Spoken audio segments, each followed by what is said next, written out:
Life చూస్తేనేమో కొంచెం ఎంతో కొంత పెయిన్ఫుల్లే లైఫ్ని మీరు అనుభవించారు. అలాంటిది ఆ బ్యాక్గ్రౌండ్ పెట్టుకొని మీరు అంటే ఎక్కువగా మీరు రాసిన సీరియస్ ఉన్నా కూడా కామెడీ అన్నది ఎక్కువ ప్రిఫరెన్స్ ఇచ్చారు మీరు. ఎలా అంటే మీ విషయంలోనే కదా చాలామంది విషయంలో చాలామంది కమెడియన్ వాళ్ళ జీవితాలు కొంత విషాదంగానే ఉంటాయి. విషాదం మీన్స్ పెయిన్ఫుల్గా ఉంటాయి. దీనికి ఏంటి లాజిక్ అసలు?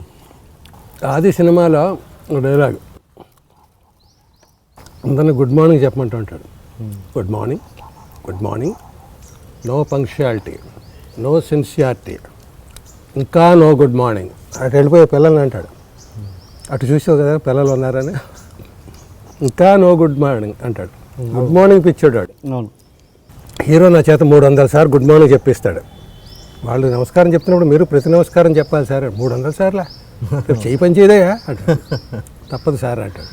Good morning, good morning, good morning అంటే కట్ చేస్తే బ్యాండేజ్ కారు దిగి వస్తాను. పక్కన ప్యూన్ అడుగుతాడు, సార్ డాక్టర్ గారు ఎన్ని రోజులు పడుతుందన్నారు కట్టు విప్పడానికి అని. 1 వారం పడుతుందన్నారు. అమ్మాయి అన్నట్టుగా వెళ్తూ ఉంటాడు. చూడు దీన్ని అడ్డం పెట్టుకుని నువ్వు నాకు గుడ్ మార్నింగ్ చెప్పడం మానేయక్కలేదు. Good morning sir, good morning అంటే నొప్పే గుడ్ మార్నింగ్, గుడ్ మార్నింగ్. అలాగా పెయిన్లోంచి ఏదైనా వస్తుందయ్యా. ఆ సినిమాలో అంటాడు, చివరిలో వెళ్ళిపోతూ ఇయర్లీ ఎగ్జామ్స్ అయిపోతాయి, పిల్లలు ఏడిపించి ఆలీ బ్యాచ్ అందరూ వెళ్ళిపోతుంటే పిలుస్తాడు. పెద్ద బూస్ట్ గిఫ్ట్ సార్ మీకు, వెళ్తున్నాను సార్. బాగుందిరా మాట.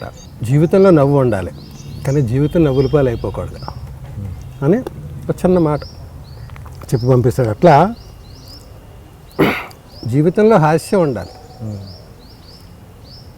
ఒక రకంగా నవ్వుల పాలు అయిపోయిన జీవితంలోంచి కూడా హాస్యం వస్తుంది. నవ్వుల పాలు అవ్వకూడదని తీసుకునే జాగ్రత్తలోంచి కూడా నవ్వు వస్తుంది.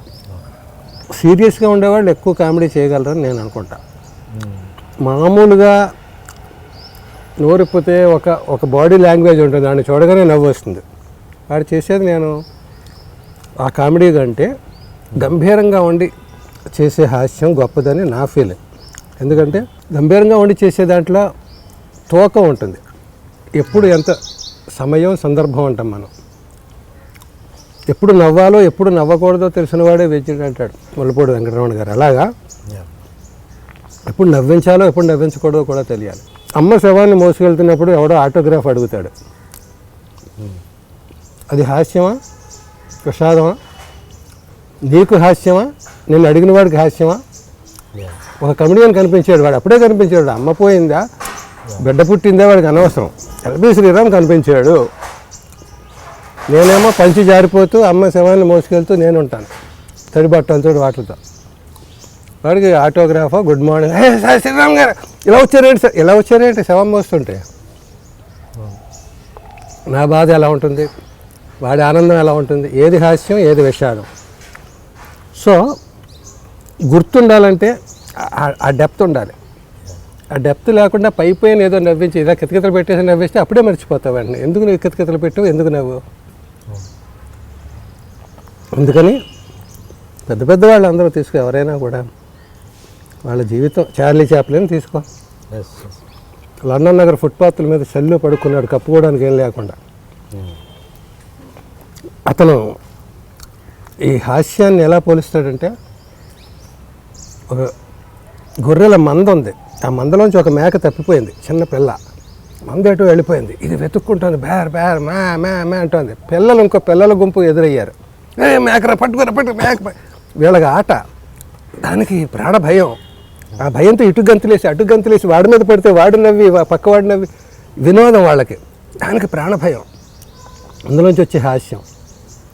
అలాగే కూటికి తినడానికి తిండి లేక ఏదో పిచ్చి చేష్టలు చేస్తే అదే హాస్యం కింద మనకు కనిపిస్తుంది, వాడికి విషాదం అవుతుంది. అక్కడి నుంచి తీసుకుంటే అసలు భాష లేదు. చార్లీ చాప్లిన్ సైలెంట్లోంచి వచ్చాడు కదా, అక్కడి నుంచి తీసుకుంటే మనం విషాదం ఎక్కడుంది, హాస్యం ఎక్కడుంది, హాస్యంలో విషాదం ఉందా, విషాదంలో హాస్యం ఉందా, చూసే దృష్టిని బట్టి, సమయాన్ని బట్టి, దృష్టిని బట్టి. కాబట్టి కమింగ్ టు ది పాయింట్ స్ట్రైట్గా, సీరియస్గా ఉండేవాళ్ళు అందరూ రచనలు చేస్తారా, లేకపోతే రచనలకి